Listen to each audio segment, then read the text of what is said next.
अभी जो हम लोग यहाँ पे बात करेंगे वो आप सब लोग everybody invest in mutual funds कि only in equity? Mutual funds also. कितने लोग ऐसे हैं जो इक्विटी म्यूचुअल फंड्स में इन्वेस्ट करते हैं? Everybody, very good. और कितने लोग ऐसे हैं जो म्यूचुअल फंड्स में एसआईपी करते हैं? Very good.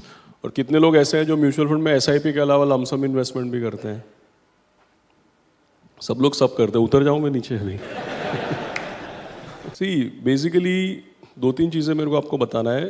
अगर आपने सुना होगा कि आप में से कितने लोग को ऐसा पता है कि जैसे अभी नोबेल प्राइज़ की चर्चा हो रही है ना, नोबेल प्राइज़ अनाउंस होने वाला है, करेक्ट?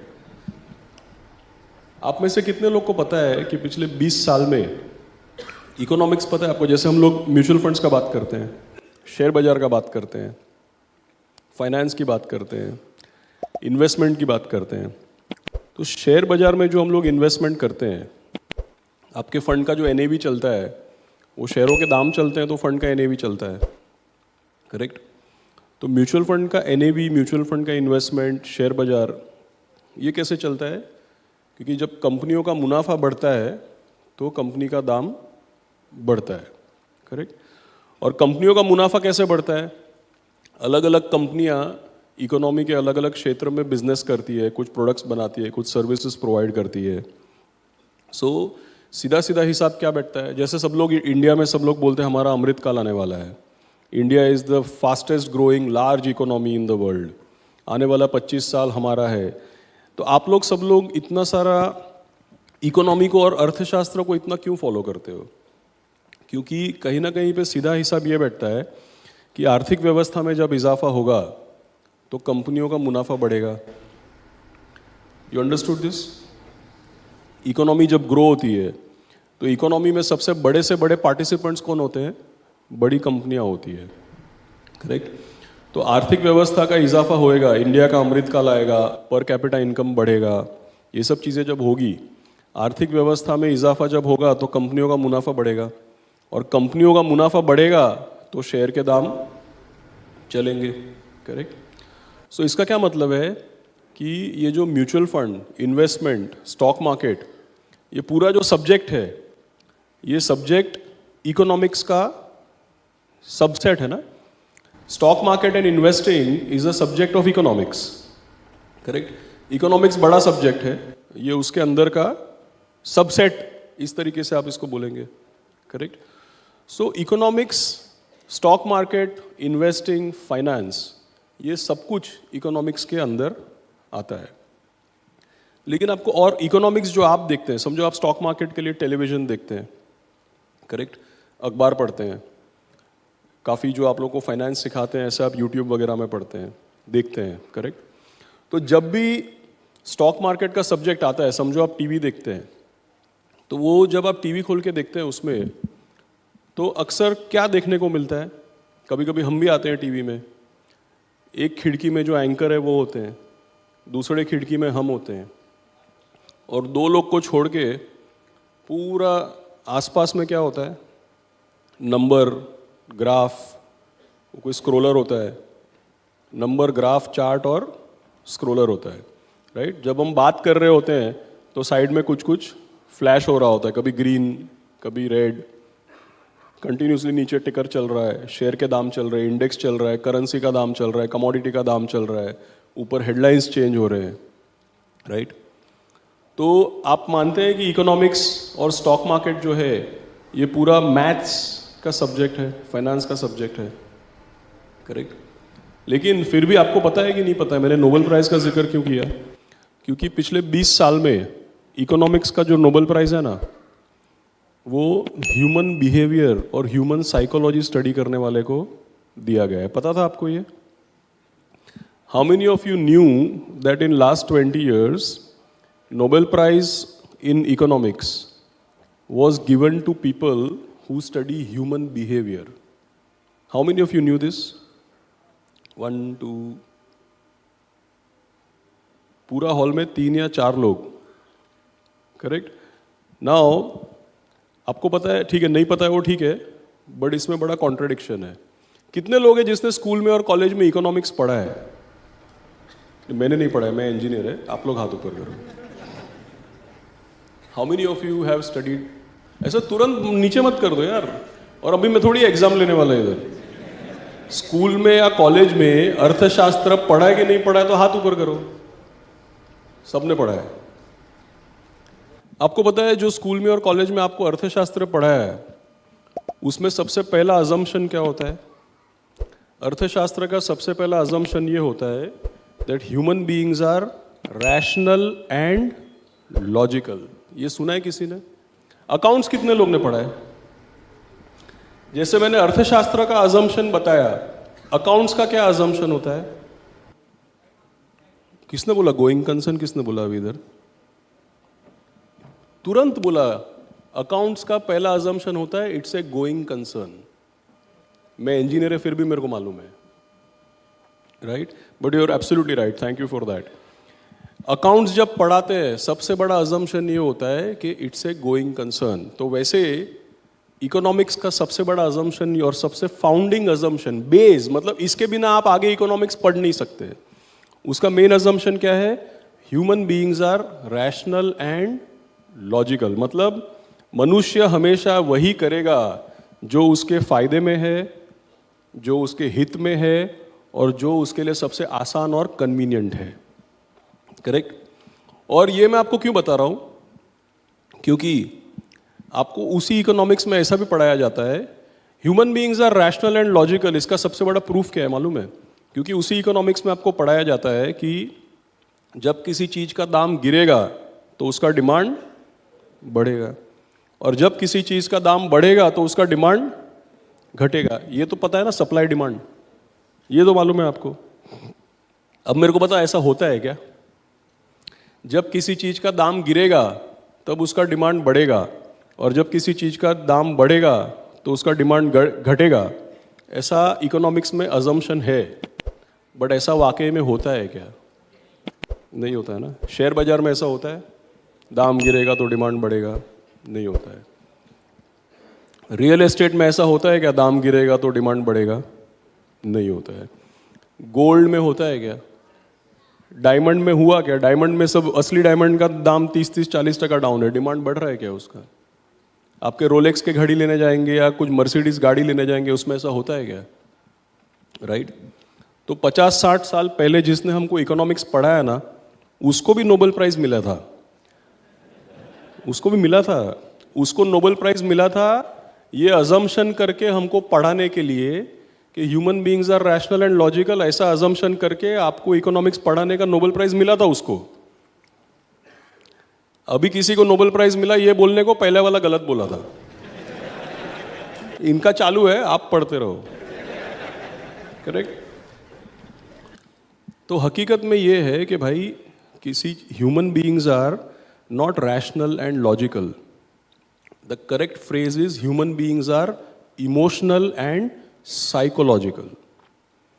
और ये किसी इकोनॉमिस्ट ने नहीं बोला है, ये एडवर्टाइजिंग गुरु ने बोला है।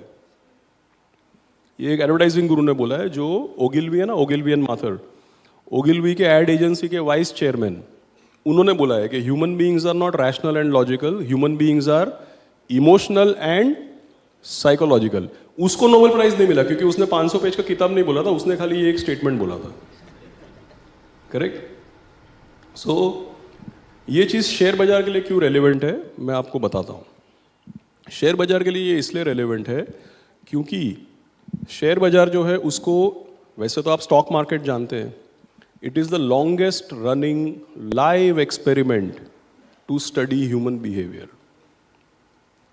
शेयर बाजार को ऐसा माना जाता है, आप देखिए जितना भी ये नोबेल प्राइज इन इकोनॉमिक्स मिला ना ह्यूमन साइकोलॉजी के लिए, वो ह्यूमन साइकोलॉजी स्टडी करने के जितने एग्जाम्पल है वो सब शेयर बाजार से निकालते हैं वो लोग।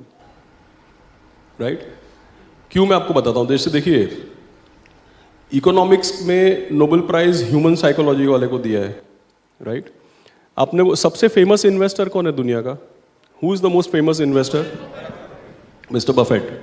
करेक्ट? मिस्टर बफेट का भी सबसे फेमस स्टेटमेंट क्या है बताइए मेरे को? Which is the most famous statement which is given with the name of mister Warren Buffett? Be greedy when others are fearful, और be fearful when others are greedy. अभी वॉरेन बफेट साहब जो है, इनसे ज़्यादा फाइनेंस किसी को नहीं आता है, ऐसा आप मानते हैं ना? इकोनॉमिक्स, फाइनेंस, इनसे ज़्यादा नहीं आता होगा किसी को, या इतना तो आता, मतलब he must be one of the super knowledgeable people, right?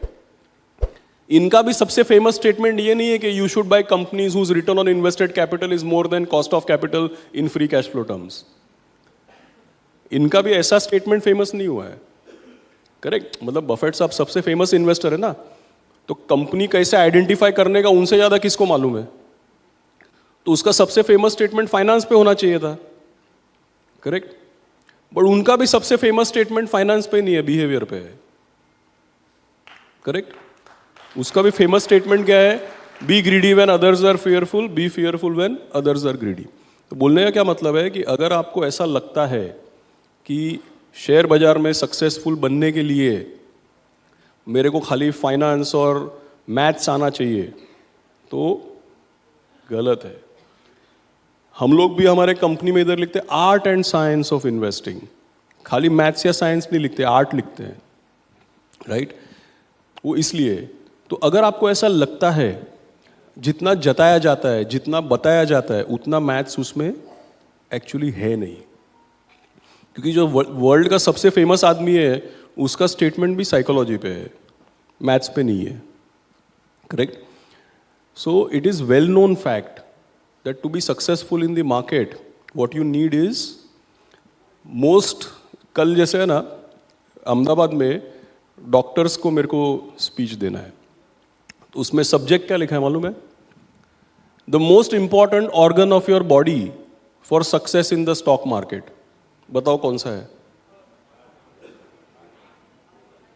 गट।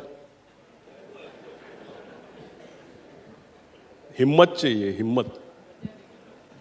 हाँ, हिम्मत, correct? It's not brain, right? तो वो लोग सोच रहे रहेंगे, अभी कल जाके बोलेगा उन लोग, तुम लोग तो समझ गए क्या बोला मैं। वो लोग सोच रहे रहेंगे क्या बोलेगा ये, सब ऑर्गन देख ले रहेंगे अभी तक, right? So why is it गट? ठीक है, क्योंकि आप समझो एक चीज, मैंने बोला जितना मैथ्स और साइंस जताते उतना नहीं है, it is more about your behaviour. और बिहेवियर का हम लोगों ने सबने सबसे, एनीवे बफेट साहब का स्टेटमेंट तो भूल ही गया मैं। So what did you say, what is the most famous statement? Be greedy when others are fearful. ऐसा कोई है जिसने स्टेटमेंट सुना नहीं है? सबने सुना है। अभी मैं आपको दो चीज ऐसा बताऊंगा जो आपने कभी सोचा ही नहीं है, ओके? बी, और मेरे को भी जवाब दे देना, मैंने किताब लिखा नहीं है तो देने के लिए है नहीं मेरे पास, लेकिन फिर भी मेरे को भी जवाब दे देना। Be greedy when others are fearful, be fearful when others are greedy. ये स्टेटमेंट में सबसे इंपॉर्टेंट वर्ड कौन सा है बताओ मेरे को? ग्रीडी, फिर अदर्स, क्योंकि बोला be greedy when others are fearful and be fearful when others are greedy. ये आसान सवाल था, मुश्किल सवाल अभी आएगा। मेरे को बताओ अदर्स कौन है? इधर उधर मत देखो, बाजू वाले को देख रहा है कौन अदर्स है। एक चीज मैं आपको समझाता हूं, देखो एक सुनो, मेरे को भी इंग्लिश आता है, हाँ, तो मेरे को भी इंग्लिश आता है। मेरे को मालूम है कि इंग्लिश लैंग्वेज में अदर्स मतलब मेरे को छोड़ के बाकी सब। मैं आपको इंग्लिश लैंग्वेज का डेफिनेशन नहीं पूछा।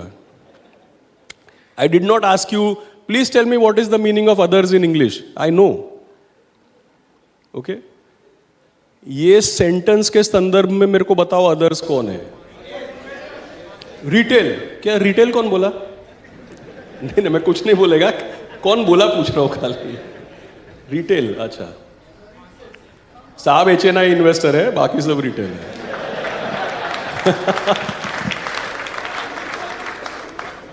नहीं, but I know what you mean, you mean market at large. I know what you mean, I am just pulling your leg. Sorry, retail, हाँ, कौन? TV channels. मैं बोलेगा अनिल सर को ऐसा बोला करके। I will tell him, you tell me your name, I will tell him. कौन है भाई बताओ, अदर्स कौन है? मासेस। एक आदमी भी बोलने को तैयार नहीं है कि भाई मैं ही अदर्स है। सब इधर उधर देख रहे हैं, बाजू वाला अदर्स है, रिटेल वाला अदर्स है, मासेस अदर्स है। अरे भाई, जो तुमको आईने में दिखता है वही अदर्स है, राइट? और ये सेंटेंस से सीखने का चीज़ क्या है मालूम है? सीखने का चीज़ ये है, अदर्स को आइडेंटिफाई करने मत जाओ, it's okay, it's not important. सीखने का चीज़ ये है, बफेट साहब आपको क्या बता रहे हैं? To be successful you should not be part of others, correct? मतलब अनंत ने बहुत इंपॉर्टेंट चीज़ बोला था, भाई जो कोई नहीं कर रहा है वो करो। कुछ आईटी का एग्जाम्पल दिया ना। सी, जब अनंत ने बोला, कुछ तो सेक्टर्स का एग्जाम्पल्स वो दे रहे थे, राइट? जब सेक्टर्स के एग्जाम्पल दे रहे थे, सबने क्या बोला? Data centre, green energy, buzzword है ये सब भाई। 2 साल पहले ये वर्ड मालूम ही नहीं था किसी को, अभी बज़वर्ड बन गया है, करेक्ट? एक इंग्लिश में फ्रेज है, फ्रेज, वो क्या फ्रेज है? You have to shoot where the rabbit will be. समझा? रैबिट का आवाज कौन निकाल रहा है? ये क्या है? कोइंसिडेंस होएगा भाई। You have to shoot where the rabbit will be. इसका क्या मतलब है? इसका कोई मतलब नहीं है, because you don't know where the rabbit will be. But ये सेंटेंस से आप 2 चीज सीख सकते हो, जहां पे है वहां तो पक्का नहीं मारने का है, और जहां पे था वहां पे भी मार के फायदा नहीं है। You understood? सो वैसे तो रैबिट का शिकार करो मत, क्योंकि नहीं करना चाहिए, इट इज इन ह्यूमन, करते भी नहीं है हम लोग, right? So it's just a example, करने जाना मत, एग्जाम्पल है। एग्जाम्पल ये है दैट अगर आप खरगोश का शिकार करना चाहते हैं तो आपको निशाना वहां बांधना चाहिए जिस तरफ शायद खरगोश दौड़ेगा, लेकिन खरगोश किस तरफ दौड़ेगा वो पता करना नामुमकिन है। तो इन्वेस्टिंग के संदर्भ में केवल इतना समझो कि जहां पे है या जहां पे था वहां पे गोली मारने का कोई फायदा नहीं है, राइट? तो अभी अगर तुमको डेटा सेंटर का स्टॉक ढूंढने का है तो भाई तुम जहां पे खरगोश 2 साल पहले था वहां पे गोली मार रहे हो ना, राइट? सो इन्वेस्टमेंट आइडेंटिफाई करने के लिए पहले उधर देखना पड़ता है जिधर कोई नहीं देख रहा है। मतलब कभी कभी क्या होता है, कुछ कुछ सेक्टर ऐसे होते हैं जिसको मार्केट के बारे में कुछ नहीं पता है, जिसको हवा भी नहीं है ना, वो भी आपको बोल देगा ये सेक्टर खराब है, वैसा ढूंढो। अभी 6 महीने पहले है ना, जिसको मार्केट के बारे में कुछ नहीं मालूम है, बच्चा मतलब जिसको कुछ नहीं मालूम है, उसको आप पूछेंगे ना तुमको क्या लगता है कौन सा सेक्टर में तकलीफ है, वो आपको बोल देगा आईटी खराब है। क्यों? क्योंकि ट्रम्प साहब ने ऐसा बोला, H1B हो गया, AI के वजह से सबका जॉब चला जाएगा, ऐसे सब बोलेंगे आपको। उधर से वही सेक्टर आउट परफॉर्म कर रहा है। ये मैं एग्जाम्पल दे रहा हूं, अभी तुम कल जाके लेना, ऐसे सब मैं नहीं बोल रहा हूं, क्योंकि अगर मेरे को मालूम है और आपको मालूम है मतलब रैबिट उधर नहीं है, right? So what is important, why I said all this is because most important चीज ये है कि सक्सेस के लिए you should not be part of others. उसके लिए यह जानना जरूरी है कि दूसरे क्या कर रहे हैं, करेक्ट? और म्यूचुअल फंड इंडस्ट्री इसमें फैंटास्टिक है, क्योंकि हम लोग का एसोसिएशन है, म्यूचुअल फंड्स का एसोसिएशन है, association of mutual funds, right? सबसे other than spreading literacy and awareness, और एक ब्यूटीफुल काम ये लोग करते हैं, हर महीने पूरा इंडस्ट्री का डेटा वेबसाइट पे अपलोड कर देते हैं। तो पिछले महीने निवेशकों ने कौन से कैटेगरी में कितना पैसा डाला, कितना पैसा निकाला, नेट कितना बचा, वो सब कुछ वो लोग छाप देते हैं।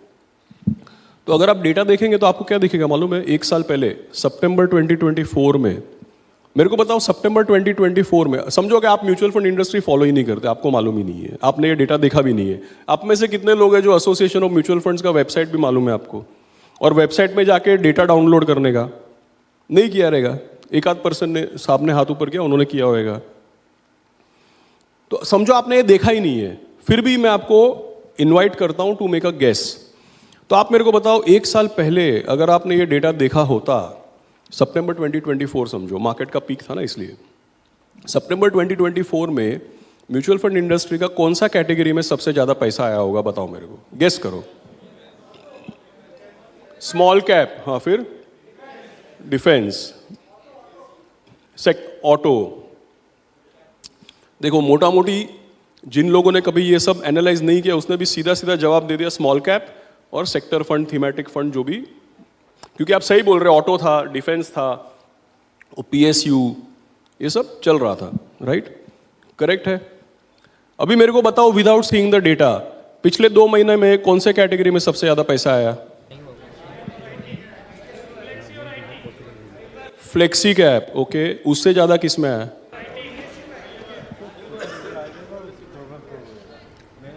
Very good, gold and silver. बता ना, gold and silver highest money नवंबर में फ्लेक्सी कैप में आया, बराबर है।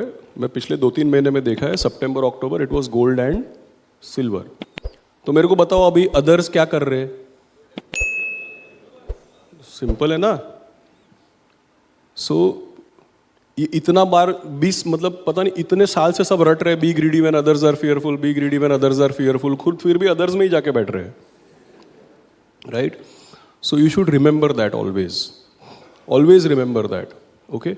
And now I will come to, मैंने क्यों बोला था about SIP, we have to talk in a different sense, right? See what happens is, अभी मैंने 2 मिनट पहले आपको बताया था दैट इक्विटी में, समझो सुबह 2 बजे उठा के भी कोई पूछेगा ना कि मैं इक्विटी म्यूचुअल फंड में या इक्विटी में क्यों इन्वेस्ट करूं, तो ये स्लाइड में उसका पूरा का पूरा जवाब है। क्योंकि मैंने आपको ऑलरेडी समझा दिया कि आर्थिक व्यवस्था में इजाफा होता है, इसलिए कंपनियों का मुनाफा बढ़ता है, और जब कंपनियों का मुनाफा बढ़ता है तब जाकर के शेयर के दाम और आपके म्यूचुअल फंड की NAV चलती है। ये उसका मैथमेटिकल प्रूफ है। तो इसमें आपको क्या दिख रहा है? एक ग्रे कलर का सर्कल है। वो ग्रे सर्कल में क्या लिखा है? पिछले 32 साल से इंडिया का नॉमिनल GDP ग्रोथ 12.5% कंपाउंडेड है, रफली स्पीकिंग। मतलब 6 से 7% GDP ग्रोथ और 6% के आसपास inflation. So nominal GDP growth is approximately 12.5% compounded. And we are lucky to be in a country जहाँ पे जिस रेट से आर्थिक व्यवस्था में इजाफा हुआ है, लगभग उस रेट से बड़ी कंपनियों का मुनाफा भी बढ़ा है। So you can see this green circle, it says Sensex EPS, earning per share का कितना ग्रोथ है। और ऊपर आप देखिए ब्लू कलर का सर्कल, वो दिखाता है कि लगभग 12% प्लस डिविडेंड यील्ड, मतलब लगभग 2% के आसपास आप डिविडेंड यील्ड पकड़ो, 1.25-2%। सो GDP has compounded 12.5%. Earnings of Sensex companies have compounded 12.5%, and Sensex itself has compounded approximately 14%. तो जो चीज 14% से कंपाउंड होती है, इसका मतलब है कि लगभग 5-5.25 साल में पैसा डबल होता है। That is the maths. You should always say it doubles on average 5 years। You know why? क्योंकि तेजी में 2-3 साल में भी मार्केट डबल होता है और मंदी में 6-7 साल भी लग जाते हैं। तो कभी 5 साल में, कभी 2 साल में, कभी 7 साल में the run rate is 14% compounded. That is the rate at which market actually grows. But पैसा बनाना मुश्किल क्यों है पता है आपको? पैसा बनाना मुश्किल इसलिए है क्योंकि अभी ये भी डेटा आप देखो, इसमें हर साल का इंफॉर्मेशन है। एक ब्लू कलर का बार है, एक ग्रीन कलर का बार है। हर एक साल में ब्लू कलर का बार है। जो ब्लू कलर का बार है वो क्या बताता है मालूम है? उस साल में highest point to lowest point market में कितना गिरावट आया। समझो लार्ज कैप इंडेक्स ले लो, Nifty. So in any given year, take an example, take example here 2024 में उस साल के ऊंचे से ऊंचे लेवल से नीचे के लेवल तक निफ्टी 11% डाउन, 2020 38%, 2011 25%। तो आपको दिख रहा है कि हर साल ऊपर के लेवल से एक बार निफ्टी कभी 12, कभी 15, कभी 20, कभी 30% गिरा है, करेक्ट? और ग्रीन बार क्या बताता है मालूम है? इंट्रा ईयर हाई पॉइंट लो पॉइंट छोड़ दो, 1 जनवरी से 31 दिसंबर अल्टीमेटली मार्केट कहाँ पे बंद हुआ, राइट? तो आप अभी इसमें 25 साल का डेटा में क्या दिख रहा है आपको? बहुत सारे साल ऐसे हैं जहाँ पे अल्टीमेटली मार्केट प्लस में आता है, लेकिन हर साल एक बार ऊपर के लेवल से मार्केट गिरता है।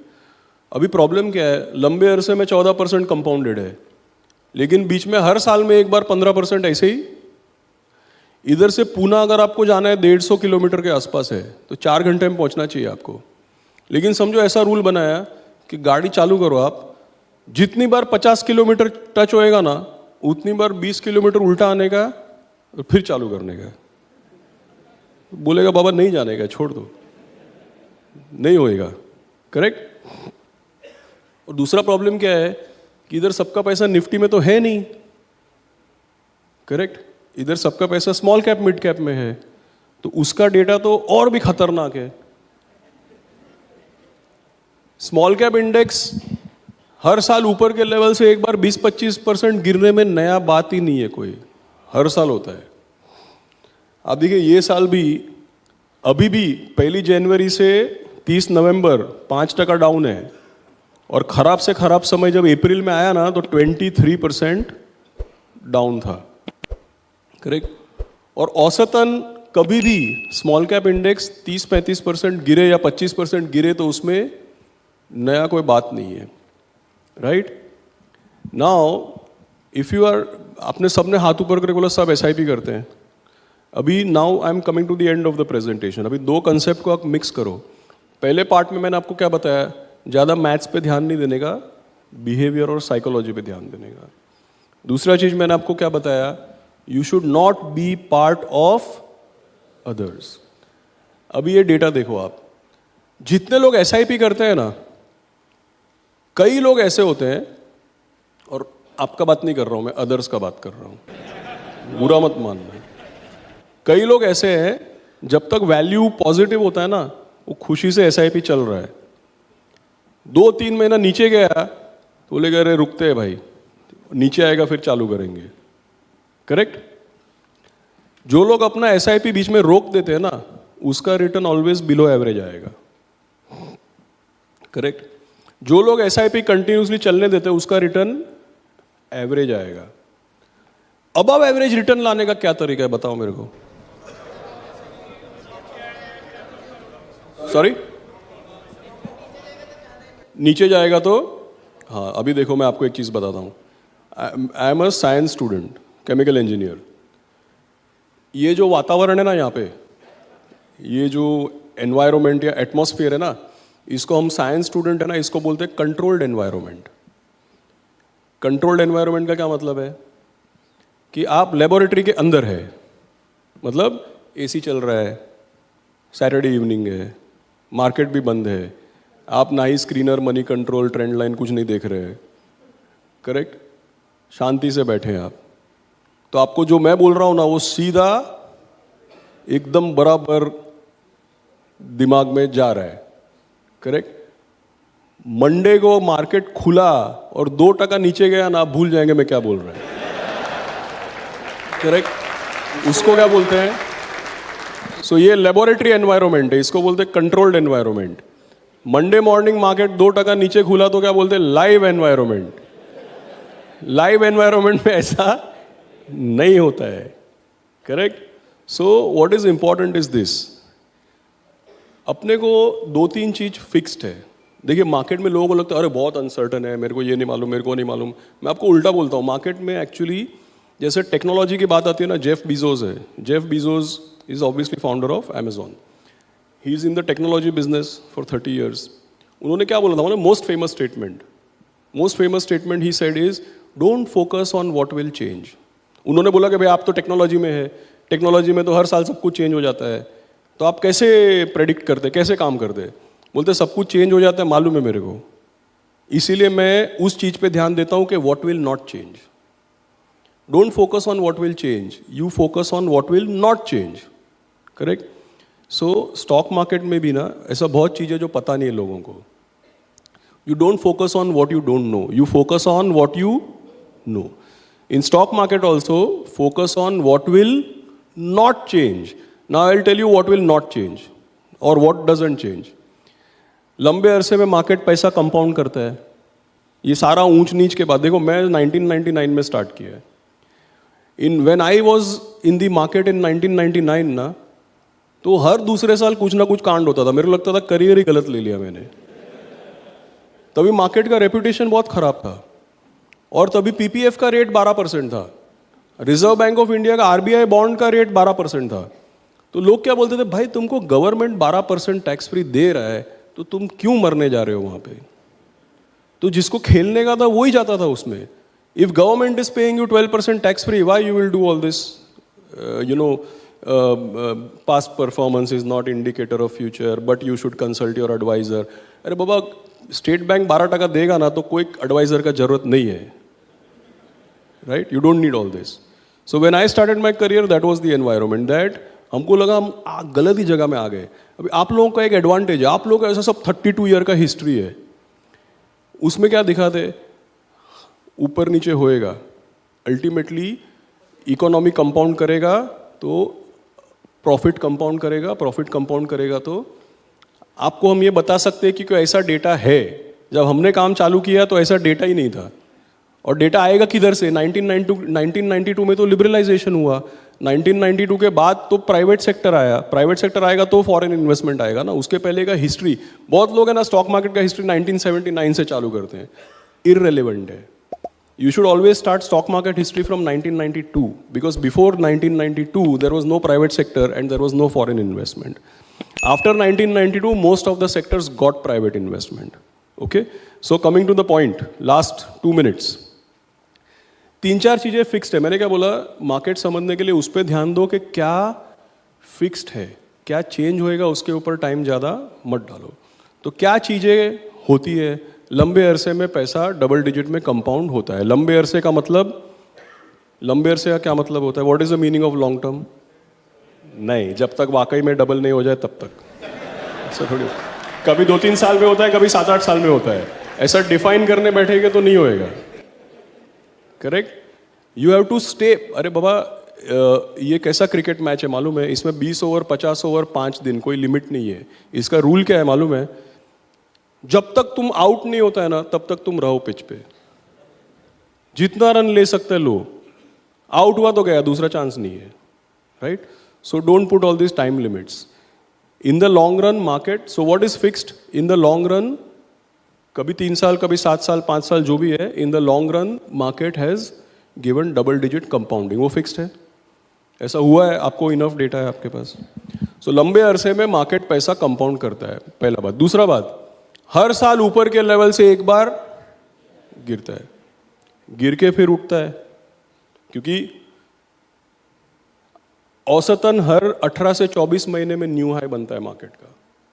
आपको पता है हर साल ऊपर के लेवल से एक बार मार्केट 12-15% गिरता है और लगभग हर दूसरे तीसरे साल न्यू हाई बनाता है. So now let me repeat again. First चीज क्या फिक्स है? लंबे अरसे में मार्केट डबल डिजिट में कंपाउंड किया है. सेकेंड थिंग, हर साल ऊपर के लेवल से गिरता है, गिर के फिर उठता है. ऊपर के लेवल में आपको कैसा फील होता है वो भी फिक्स्ड है. नीचे गिरता है तो कैसा फील होता है वो भी फिक्स्ड है ना. करेक्ट? ऊपर में क्या गलती होएगा वो भी फिक्स्ड है. नीचे में क्या गलती होएगा वो भी फिक्स्ड है. तो क्या चीज फिक्स्ड नहीं है?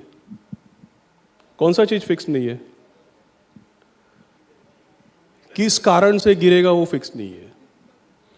करेक्ट? अभी अनंत ने जब चालू किया तो 2025 में ये मीटिंग रखा ना हमने, तो इसलिए उन्होंने ट्रम्प साहब और टैरिफ की वजह से बात चालू किया. करेक्ट? अगर 2025 में मीटिंग नहीं करते अनंत, 2024 में करते, अभी आपने बताया आपको कितना समझ में आता है ट्रम्प और टैरिफ के बारे में. अगर 2025 के बदले 2024 में मीटिंग करते तो आपको जनरल इलेक्शन और कोएलिशन पॉलिटिक्स के बारे में बताते ना. करेक्ट है ना? अगर 2023 में करते तो वेस्ट एशिया और ईरान और इजराइल की वजह से थर्ड वर्ल्ड वॉर होएगा कि नहीं होएगा उसका चिंता व्यक्त करते हम लोग, सब लोग मिलके. और 2023 के एंड में नहीं करते, स्टार्टिंग में मिलते तो हम लोग बताते आपको कि सिलिकॉन वैली बैंक का देखो कैसे लेमन ब्रदर बन जाएगा. और 2023 नहीं होता, 2022 में मिलते तो $129 तेल कैसे हो गया, चिंता मत करो, उससे ज़्यादा तो हम लोग का सॉफ्टवेयर एक्सपोर्ट है.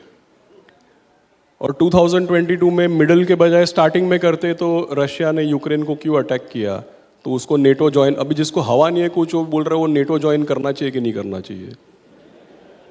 राइट? और उसके पहले अगर हम मिलते तो हम बोलते कि शी जिनपिंग को थर्ड टर्म मिलेगा कि नहीं मिलेगा, तो चाइना का टेक्नोलॉजी कंपनीज का क्या होएगा.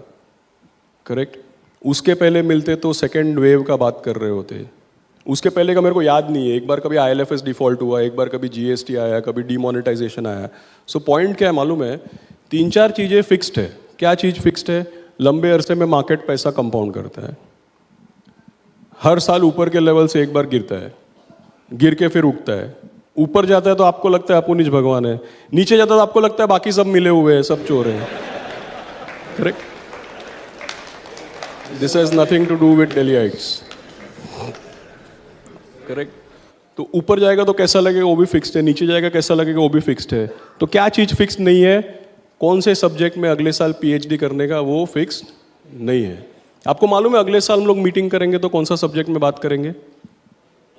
Very good. नहीं मालूम है। मालूम होता तो उस कारण से नहीं गिरता। जो कारण आपको नहीं मालूम है उसी कारण से गिर सकता है। तो उस पर टाइम मत डालो ज़्यादा।